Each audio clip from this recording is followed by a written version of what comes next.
Olá, meus irmãos. Que a doce paz do Senhor Jesus Cristo esteja sobre você e sobre a sua família. Eu sou a missionária Ana Paula Rosa e nesta manhã eu quero convidar a você para estar comigo durante alguns minutos, onde seremos edificados, encorajados e curados pela palavra viva do Senhor. Você já ouviu falar sobre a cortina de ferro? Atrás da cortina de ferro existia uma igreja. E essa igreja, ela ficou conhecida como sendo a Igreja Subterrânea. E pelo título, nós já podemos imaginar como é que eram realizadas as reuniões de oração naquele lugar. Sem dúvida, é uma igreja que funcionava sob as condições mais difíceis, porque para começar as pessoas não tinham nem o direito de crer, principalmente as crianças e os jovens. Desde muito cedo, eles eram ensinados a descrer em qualquer fonte sustentadora que não fosse o governo. E a igreja subterrânea, atrás da cortina de ferro, mesmo com os poucos recursos, inclusive teológicos, pois a maioria dos seus poucos pastores não possuía nenhum preparo, mas mesmo assim, seguiam rompendo com uma paixão por Deus e um modelo de fé de causar constrangimento em qualquer um que se diz crente da Igreja Livre, ou seja, nós. Eles se reuniam em florestas, em porões, em sótãos. Os seus cultos eram secretos. O louvor era sussurrado. Não podiam se expressar livremente na presença de Deus, porque ao menor barulho significava o risco de serem descobertos. Mas mesmo com todas as precauções, muitas vezes não conseguiam nem terminar o culto porque frequentemente eram capturados e levados aos cárceres. E lá eles eram algemados e, dependendo do campo de concentração aonde eles eram inseridos, dependendo de quem os capturavam, muitas vezes, propositalmente, eram colocados lâminas afiadas na parte interna das algemas, para que quando eles tremessem de frio, essas lâminas lhe cortassem os pulsos. O cenário de tortura e horror a esses irmãos eram variados. Desde prisões em containers junto com ratos famintos, açoites, mutilação de alguma parte do corpo. Esses crentes eram mantidos dessa forma por meses e até anos. Foram muitas atrocidades que esses crentes eram submetidos. Esses relatos que eu estou te contando, muitos deles estão escritos no livro Torturados por Amor a Cristo. E o escritor Richard conta em seus relatos de quando serviu como pastor na Romênia, que foi um país que compunha a cortina de ferro. Então ele conta que em uma das suas prisões, por causa do evangelho, ele aproveitava para evangelizar os companheiros de cela. Só que isso também lhe era proibido. E toda vez que ele era pego pregando, recebia uma dura punição.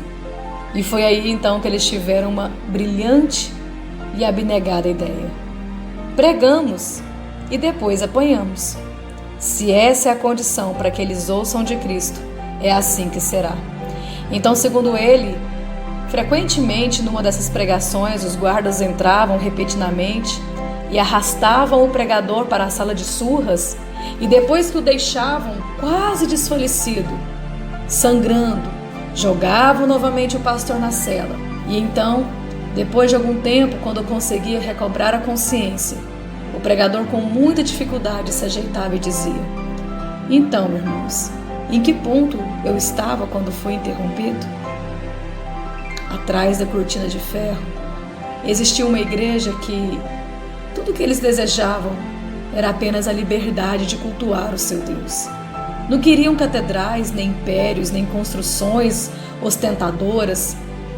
Eles queriam apenas liberdade para crer.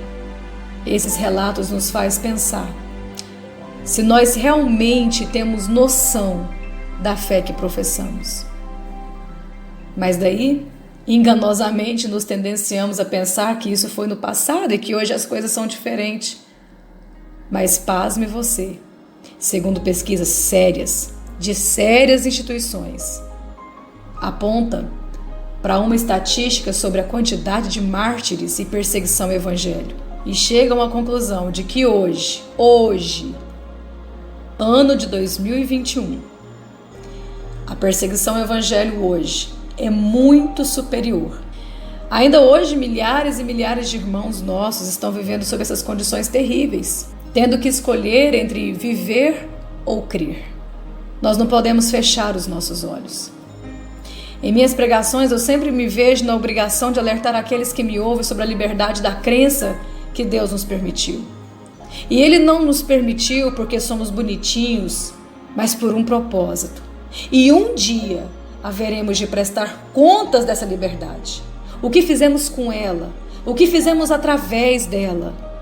Não dá para fechar os olhos. Não dá para fingir que está tudo bem. Não dá para fechar o coração e simplesmente ignorar a realidade da urgência missionária. Nós somos chamados para suprir a quem não tem o pão, a dar a mão àquele que caiu, a ajudar no que for preciso, hoje, agora, a qualquer tempo, a qualquer hora.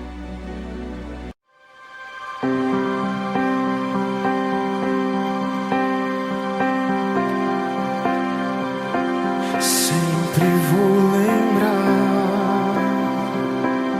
da coragem, do amor, da firmeza e vontade, da fé e devoção da igreja no tempo de Paulo, de Pedro e João, que enfrentaram a fúria de Roma, mas nunca negavam sua fé de cristãos. É um exemplo pra mim, verdadeira lição. Oh meu Deus, reaviva a tua igreja de novo. Faça a chama arder nesse povo, como eram os primeiros cristãos. Oh meu Deus, reaviva a tua igreja de novo. Faz a chama arder nesse povo, começando em meu coração.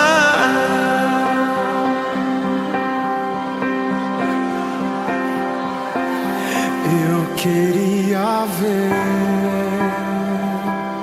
a bravura dos santos em plena arena, enfrentando os leões. Quanto mais a fogueira queimava, se ouvia o louvor dos nossos irmãos. Sob o sangue, tombavam nas ruas, chegavam nos céus com a vitória nas mãos. É um exemplo pra mim, verdadeira lição. Oh meu Deus, oh meu Deus, reaviva a tua igreja de novo. Faz a chama arder nesse povo, como eram os primeiros cristãos.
a chama arder nesse povo, começando por nós, Senhor, começando em meu coração. Aleluia. Aplauda o Rei dos Reis. Comece em nós, Jesus. Comece em nós.